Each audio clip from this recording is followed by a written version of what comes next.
ආයුබෝවන් අද ක්‍රිස්තු වර්ෂ 2026ක් වූ ජූලි මස 1 වෙනිදා බදාදා ඇමරිකා එක්සත් ජනපදයේ ටෙක්සාසි රේගන් ජේම්ස් විසින් උඩුමහල් මැදුර පාඨකයන් වෙත එවා ඇති පණිවිඩය.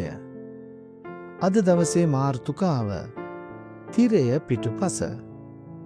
දිනට නියමිත බයිබල් කොටස දෙවැනි කොරින්ති 5 වෙනි පරිච්ඡේදයේ 11 වෙනි පදයේ සිට 21 වෙනි පදය දක්වා. අද දවසේ පණිවිඩය සඳහා පදනම් කරගෙන ඇති බයිබල් පදය.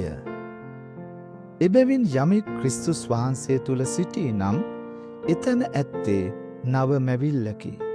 පැරණිදී පහව ගොස් ඇත, දැන් සියල්ලම අලුත් වී තිබේ.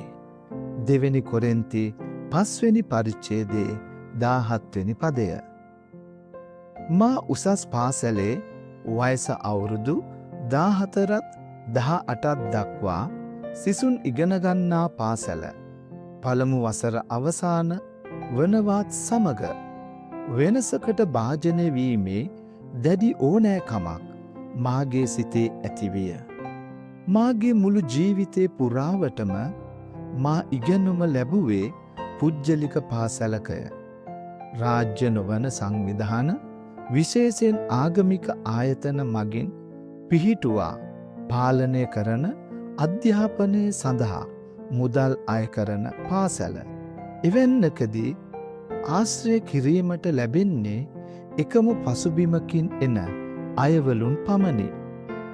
විවිධ ආගම්වලට අයත් සහ විවිධ ජීවිත අත්දැකීම් ලත් අය එහිදී හමුවීම උගහටය. හුරුපුරුදු පරිසරයෙන් මිදී අලුත් යමක් අත්දකින්නට මට අවශ්‍ය විය.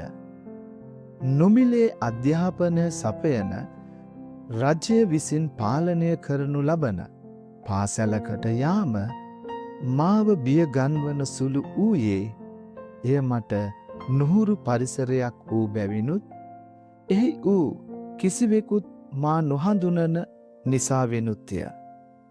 එහෙත් හරවත් වෙනසකට අත ගැසීමට දෙවියන් වහන්සේ මා පොළඹවන බව මට හැඟුණි.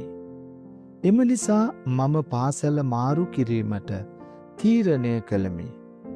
මාගේ සිතේ වූ වියවුල් සහ ආතතීන් සියල්ල දෙවියන් වහන්සේට මුදා හරිමින් යාඥා කළ මම උන්වහන්සේ මට උපකාර කරන බව විශ්වාස කළෙමි.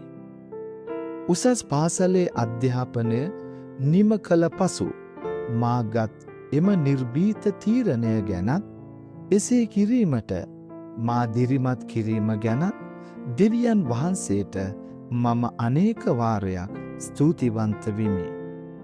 මුලදී යම් කිසි චංචල ගතියක් මා සිතේ වූවත් අවසානයේදී මාගත් තීරණය නිවැරදි බව දැන සෑහීමට පත් වූයෙමි. එළඹී 3 වසරේදී මම බොහෝ දේ උගත්ෙමි.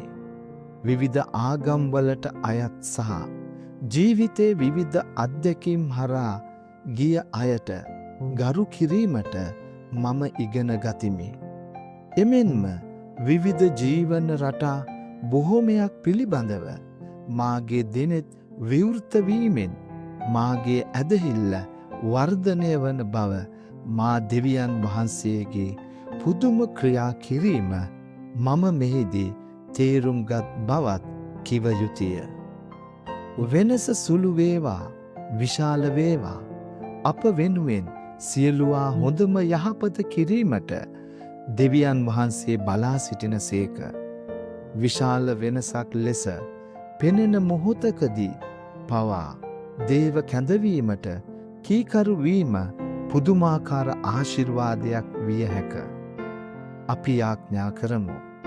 ආදරණීය ස්වාමින් වහන්සේ, ඔබ තුල විශ්වාසය තබන්නට අපට මතක් කර දුන මැනව. අලුත් අත්දැකීම් සාදරයෙන් වැළඳ ගන්නට අපට දිරිය දුන මැනව. එසේම ඔබේ ආදරණීය මග පෙන්වීම අනුව යන්නට අපට උපකාර කළ මැනව. ආමේන්. දවසේ සිතුවිල්ල වෙනසක් කරා යාමට දෙවියන් වහන්සේ මට උපකාර කරන බව මට විශ්වාස කළ හැක. යාඥායමුව අලුත් පාසලකට මාරු වී යන සිසුන් ඔබට ජේසු පිහිටයි.